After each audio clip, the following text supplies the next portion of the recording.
Hi friends, ಎಲ್ರಿಗೂ ಹೊಸ ವಿಡಿಯೋಗೆ ಸ್ವಾಗತ. ನಾಳೆ ನಡೆಯುತ್ತಿರುವ UP ವಾರಿಯರ್ಸ್ ವರ್ಸಸ್ RCB ಮ್ಯಾಚಲ್ಲಿ ನಮ್ಮ RCB ಒಂದು ದೊಡ್ಡ ಬದಲಾವಣೆ ಮಾಡ್ತಾ ಇದ್ದಾನೆ ಅಂತಲೇ ಹೇಳ್ಬೋದು.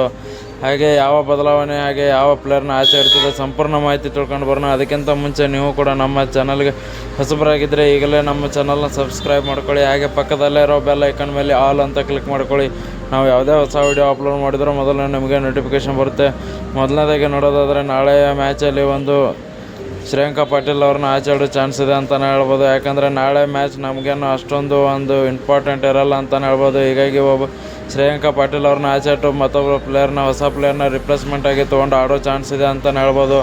ಯಾಕಂದರೆ ನಾಳೆ ಮ್ಯಾಚ್ ನಾವು ಗೆದ್ದರೂ ಕೂಡ ಫೈನಲ್ಗೆ ಹೋಗ್ತೀವಿ, ಹಾಗೆ ಸೋತರೂ ಕೂಡ ಕೇವಲ 10-20 ರನ್ಸ್ ಒಳಗಡೆ ಸೋತರೂ ಕೂಡ ಫೈನಲ್ಗೆ ಹೋಗ್ತೀವಿ. ಯಾಕಂದರೆ ನೆಟ್ ರನ್ ರೇಟ್ ನಮ್ಮದು ಅಷ್ಟೊಂದು ಇಂಪ್ರೂವ್ ಇದೆ ಅಂತಲೇ ಹೇಳ್ಬೋದು. ಯಾಕಂದರೆ ಇನ್ನೂ ಬ್ಯಾಟಿಂಗ್ ಲೈನಪ್ಪಲ್ಲೂ ಕೂಡ ಫುಲ್ ಸ್ಟ್ರಾಂಗ್ ಇದೆ, ಬೌಲಿಂಗಲ್ಲೂ ಕೂಡ ಸ್ಟ್ರಾಂಗ್ ಇದೆ. ಹೀಗಾಗಿ ಶ್ರೇಯಾಂಕ ಪಾಟೀಲ್ ಅವ್ರನ್ನ ಒಬ್ಬರನ್ನ ಆಚೆ ಇಡೋ ಚಾನ್ಸ್ ಜಾಸ್ತಿ ಇದೆ ಅಂತಲೇ ಹೇಳ್ಬೋದು.